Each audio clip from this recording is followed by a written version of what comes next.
Hello friends, எல்லாருக்கும் வணக்கங்க.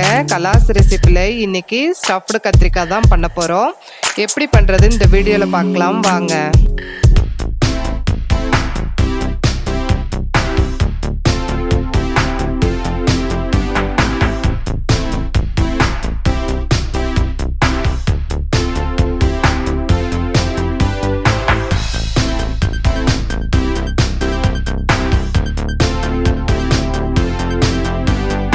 கடாயில் 7 வரமிளகா, 2 டீஸ்பூன் உளுத்தம் பருப்பு, 2 டீஸ்பூன் கடலைப்பருப்பு, 1/2 டீஸ்பூன் ஜீரகம், 1/4 டீஸ்பூன் வெந்தயம், இது நிறைய சேர்த்தா கசப்பாக இருக்கும், 5 டீஸ்பூன் கொத்தமல்லி விதை. இது எல்லாத்தையும் ஸ்டவ்வை மீடியம் ஃப்ளேமில் வச்சுட்டு வறுத்துக்கலாம்.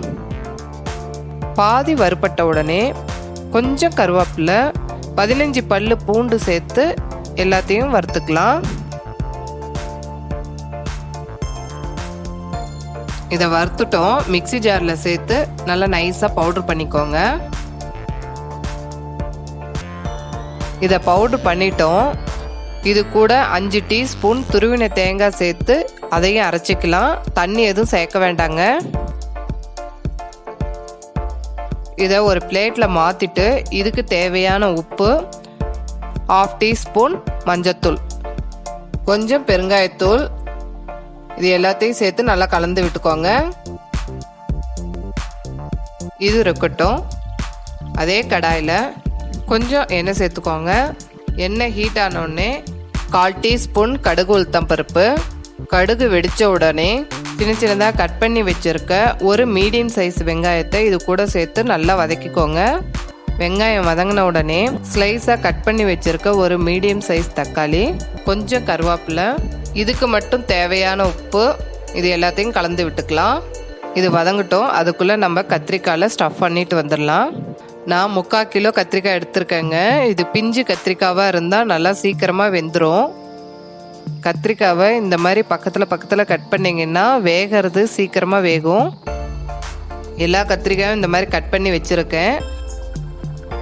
இப்போ இந்த மசாலாவை இதுக்குள்ளே ஸ்டஃப் பண்ணிடலாம். கத்திரிக்காய் நான் 3/4 கிலோ எடுத்திருக்கேன். அப்ராக்சிமேட்டாக இது 5 பேருக்கு வரும்.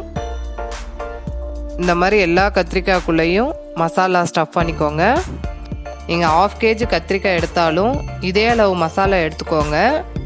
மீதி இருந்ததுன்னா வெங்காயம் தக்காளியோட சேர்த்துருங்க, நல்லா இருக்குங்க.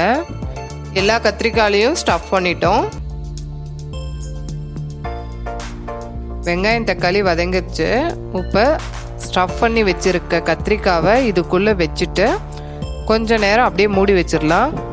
கண்டிப்பாக ஸ்டவ்வை லோ ஃப்ளேமில் வச்சு கத்திரிக்காய் வேக வைங்க. கத்திரிக்காய் வேகிற வரைக்கும் அப்பப்போ இந்த மாதிரி தண்ணி தெளித்து திருப்பி போடுங்க. கத்திரிக்காய் முழுசாக போடுறதுக்கு பதிலாக நம்ம பொரியலுக்கு கட் பண்ணுற மாதிரி ஸ்லைஸாக கட் பண்ணி கூட இதே மாதிரி செய்யலாங்க. சாதத்துக்கு பிசைஞ்சு சாப்பிட்டா நல்லாயிருக்கும். அவ்வளோதாங்க, கத்திரிக்காய் வெந்துருச்சு. லாஸ்ட்டில் கொத்தமல்லி இலை சேர்த்துடலாம். இது தயிர் சாதத்துக்கு, ரச சாதத்துக்கு, சாம்பாருக்கு எல்லாத்துக்குமே ரொம்ப நல்லா இருக்குங்க. இதை நீங்கள் ட்ரை பண்ணி பார்த்துட்டு உங்களுடைய கமெண்ட்ஸை எனக்கு ஷேர் பண்ணுங்கள். இந்த வீடியோ உங்களுக்கு பிடிச்சிருந்ததுன்னா கலாஸ் ரெசிபிக்கு சப்ஸ்கிரைப் பண்ணுங்கள். பெல் ஐக்கானை கிளிக் பண்ண மறந்துடாதீங்க.